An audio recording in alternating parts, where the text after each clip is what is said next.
The massive steel hull of the Earth peacekeeping ship, EPS, Sentinel gleamed under the distant starlight as Commander John Miller stood at the bridge's main viewport, his weathered face reflected in the reinforced glass as he watched the approaching vessels of the elder races.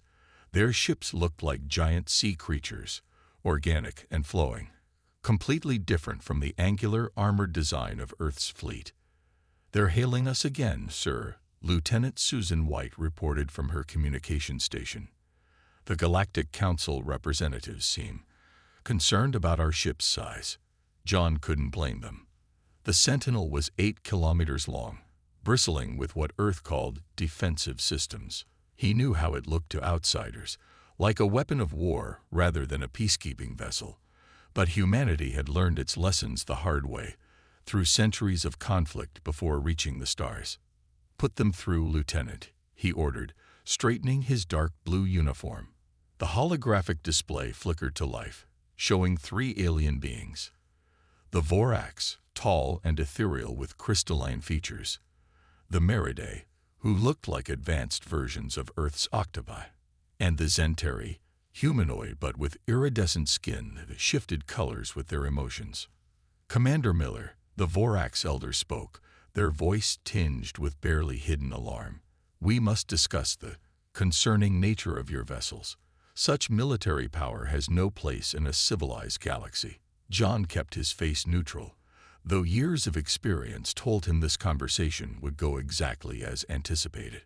"With respect, Elder, these are not military vessels.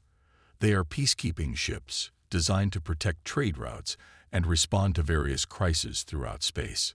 The Meridae's tentacles writhed in what humans had learned was their expression of disagreement.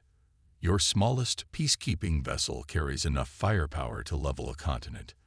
We have maintained peace for 50,000 years without such weapons, and we respect that achievement," John replied carefully. "But humanity has found that peace is best maintained through strength.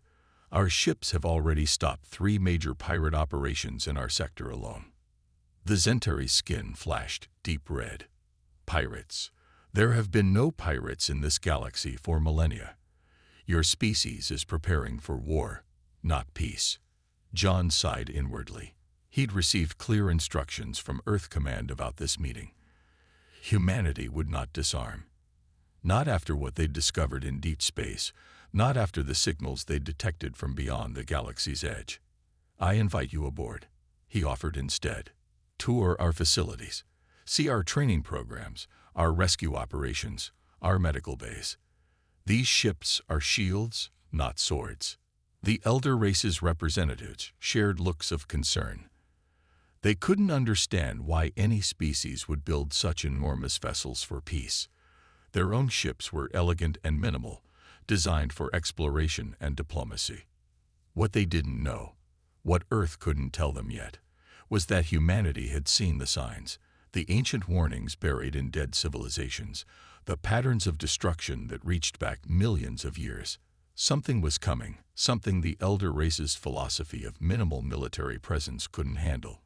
"We must insist," the Vorax elder began, "that Earth reduce its fleet size and armament if you wish to join the Galactic Council." John straightened, his voice firm but respectful. "And we must decline. Earth's peacekeeping force will maintain its current strength. We hope to work with the Council, but we will not compromise our ability to protect civilization, yours and ours, from any threat." The meeting ended shortly after, with the elder race's representatives departing in obvious distress. As John watched their organic ships glide away, Lieutenant White spoke up. "They don't understand, do they, sir?" "No," John replied, his eyes fixed on the distant stars. "And I pray they never have to. But if they do, we'll be ready. That's what peacekeepers do." He turned away from the viewport, reviewing the latest deep space scans. Somewhere out there, the threat was growing. And whether the elder races approved or not, humanity's steel behemoths would stand ready. Captain Lisa Roberts never expected to receive a distress call from the elder races. Yet here she was, standing on the bridge of the EPS Guardian, reading the urgent message for the 3rd time. The Merida trading fleet had been hit by pirates using advanced weapons, something that shouldn't even be possible in their carefully controlled space. Status report. She called out to her bridge crew. Multiple organic ships damage. Responded Officer Peter Clark from Tactical. The pirates are using focused plasma weapons, technology that's supposedly restricted in this sector. Elder race ships don't have proper shielding against it. Lisa studied the tactical display. The elegant bioships of the Merida were no match for the attackers. Their philosophy of minimal armament had left them vulnerable to anyone willing to break the Council's rules. Plot an intercept course, she ordered. All hands to battle stations. Let's show these pirates why you don't attack civilian vessels in protected space. The Guardian's massive engines hummed to life. At 4 kilometers long, it was one of the smaller Earth peacekeeping vessels, but it still dwarfed both the pirate ships and the Merida vessels they were attacking. Message from the Merida lead ship. Officer Anna Duncan reported from communications. They're ordering us to stay back. Say they don't want military escalation. Lisa allowed herself a small smile. Send back. With respect, this isn't a military response. This is law enforcement. The Guardian dropped out of faster-than-light travel directly between the pirates and their prey. Its arrival was like a wolf stepping into a fight between cats.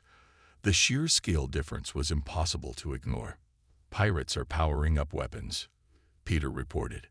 They're laughing at our warning transmission. Let them laugh, Lisa said calmly. Deploy the containment field.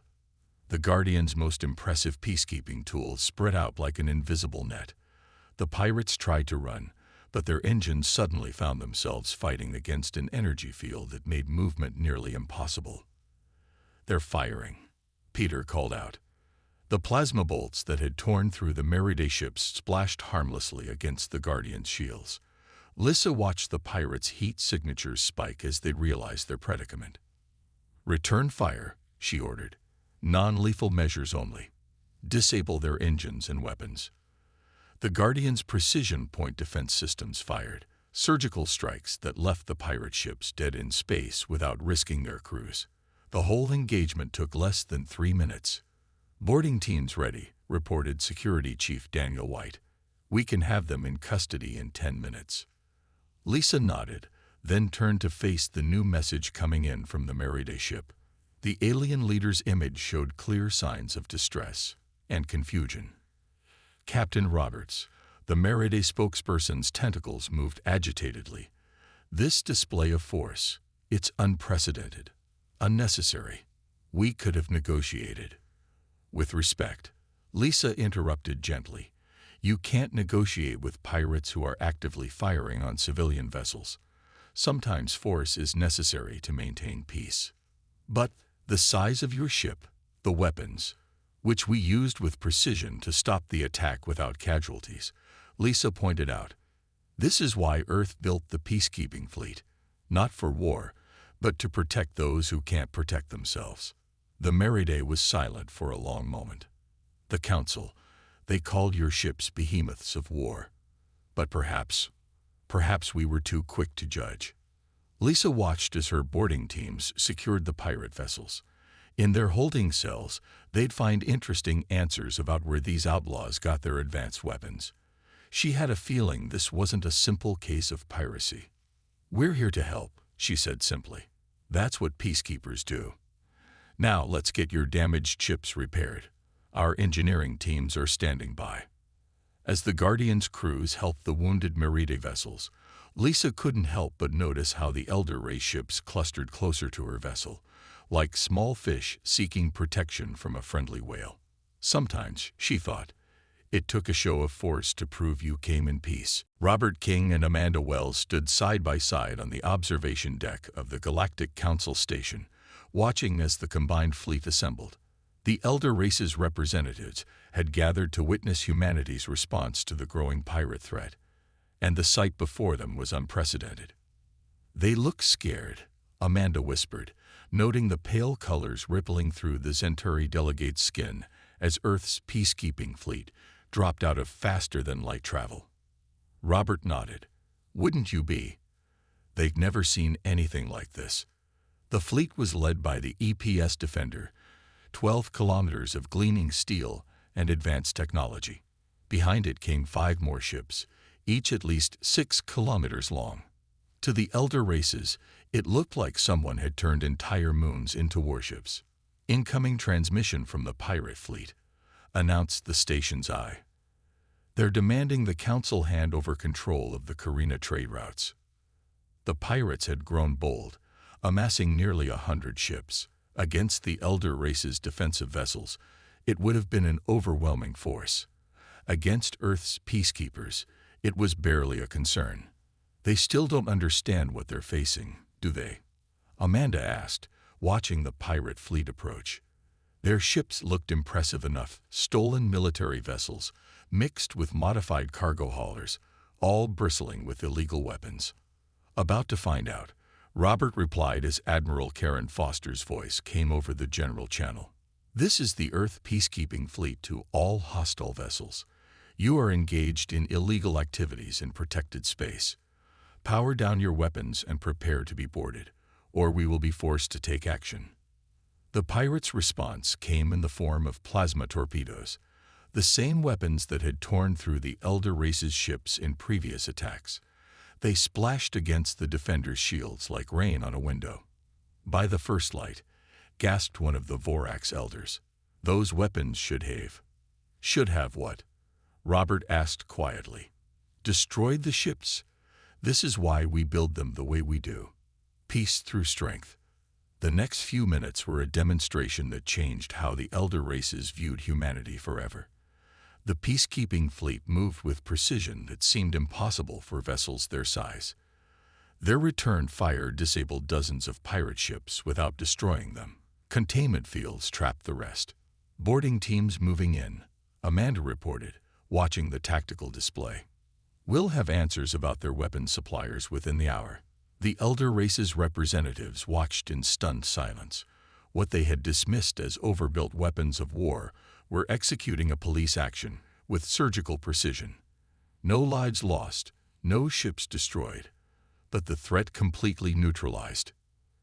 "Your ships," the Meriday elder spoke finally, their tentacles moving in patterns of deep thought. "We called them Behemoths, thought them excessive. They're exactly what we said they were," Robert explained. "Peacekeepers, built big enough and strong enough that most threats surrender without a fight. And when they don't surrender, you can end the fight without destruction." The Zentari elder finished, their skin shifting to deep blue, a sign of revelation and understanding. Amanda's console beeped. "Preliminary reports from the captured ships, sir. These pirates, they're not just criminals.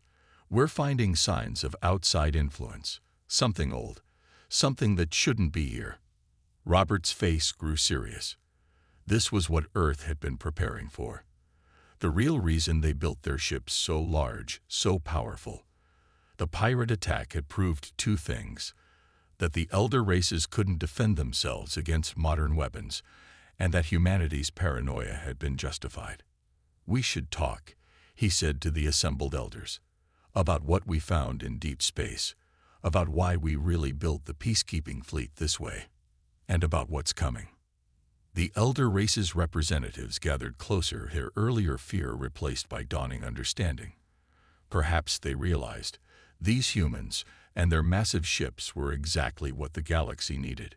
Not weapons of war, but guardians of peace, ready to face threats they hadn't even imagined possible. The Great Hall of the Galactic Council had never hosted anything quite like this before.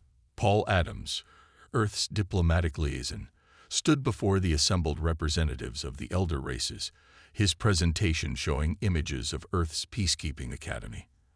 "Our training facilities are open to all member species," he explained, watching as images of humans training alongside aliens filled the massive screens.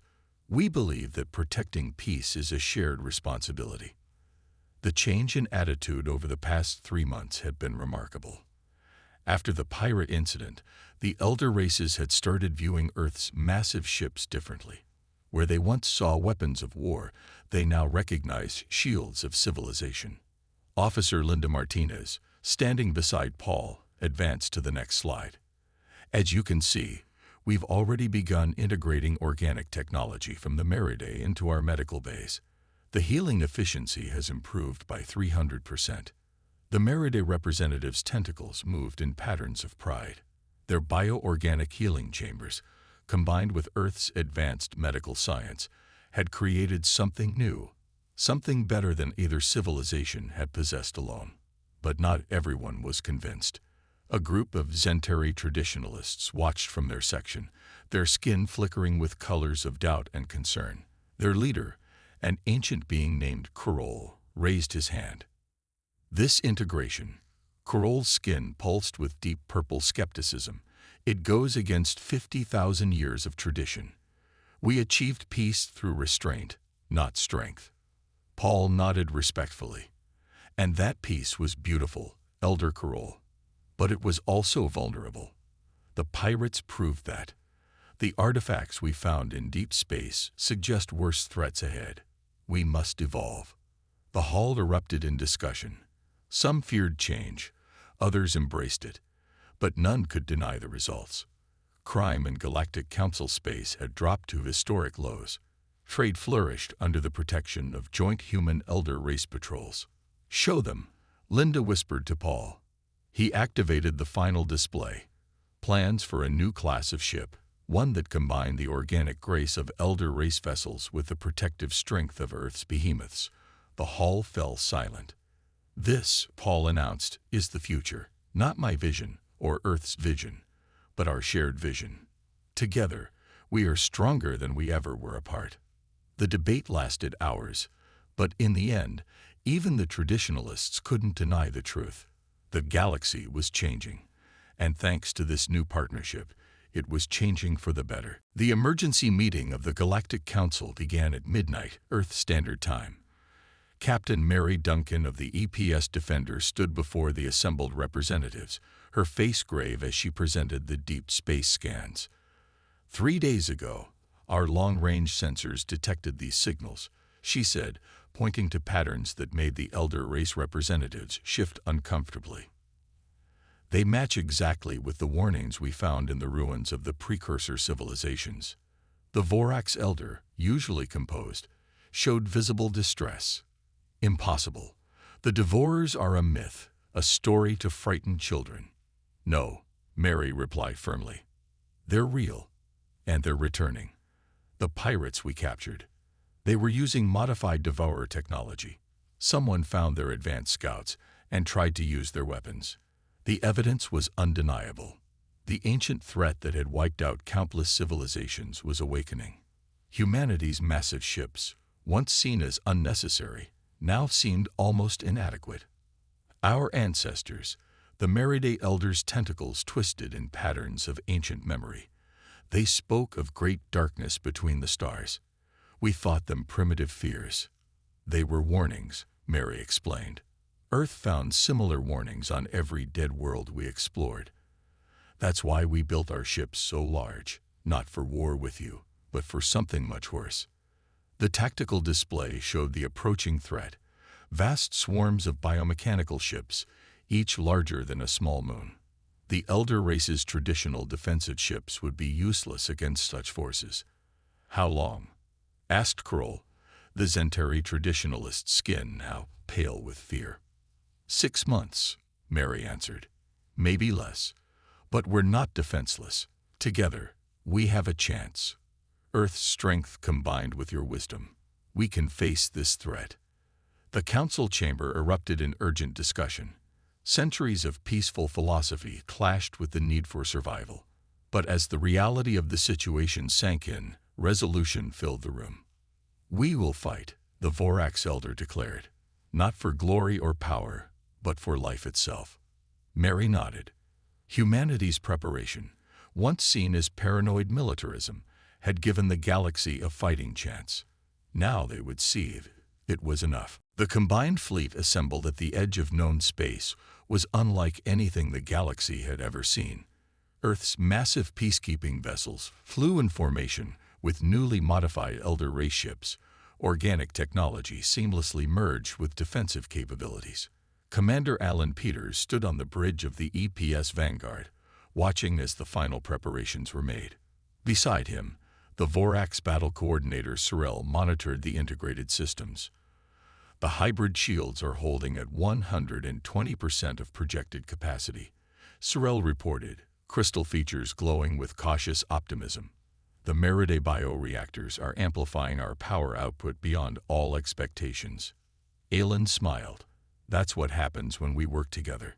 Your organic technology, our defensive systems, they were made for each other. We just didn't know it. The fleet had grown enormously in the past months. Elder race ships, once purely scientific vessels, now carried modified versions of Earth's defensive systems. Earth's behemoths had been enhanced with organic technology, making them more powerful and responsive than ever. Multiple contacts. Called out Lieutenant Betty Martinez from Tactical. Devourer scout ships entering the system. The moment they had trained for had arrived.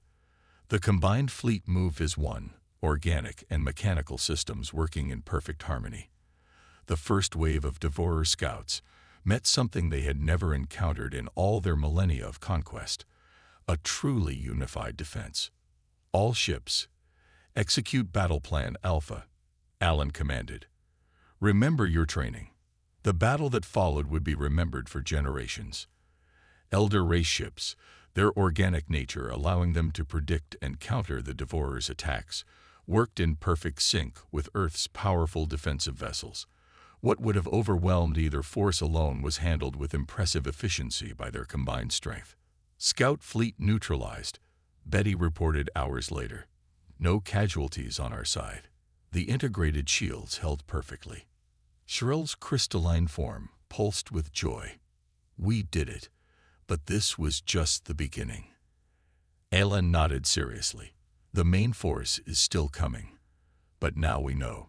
Together, we can fight them. Together, we can win. The victory celebration was brief. There was too much work to be done. But as Alan watched Elder race and human crews working side by side, he knew they had already won something precious. True unity in the face of extinction. 1 year after the first battle with the Devourers, the Galactic Council chamber was packed for a historic occasion. The signing of the Unified Defense Charter, a document that would forever change how the galaxy approached peace and security. Admiral Sandra Wells, her uniform bearing both Earth Peacekeeping Force insignia and Elder race honor marks, stood at the podium. Before her, representatives from every spacefaring race gathered to witness the moment. Today, she began, we formalize what we have learned through fire and challenge. True peace isn't the absence of strength, it's the presence of guardians. The Charter established a new force, combining Earth's peacekeeping fleet with the Elder race's ships into a single defensive organization. The massive vessels that had once caused such concern were now seen as the shields they had always been meant to be. The Devourers remain a threat, Sandra continued, but they face something they've never encountered before, a galaxy united. Our different philosophies, technologies, and approaches have become our greatest strength. Carol, the once skeptical Zenturi traditionalist, now stood proudly with the Integration Committee, his skin glowing with the colors of hope and determination. The Elder races had not abandoned their peaceful principles, they had evolved them. Our behemoths, as you once called them, Sandra smiled, were never weapons of war. They were bridges between our ways of thinking, our technologies, our peoples, and now they are the foundations of our shared future. The signing ceremony proceeded, each representative adding their mark to the Charter.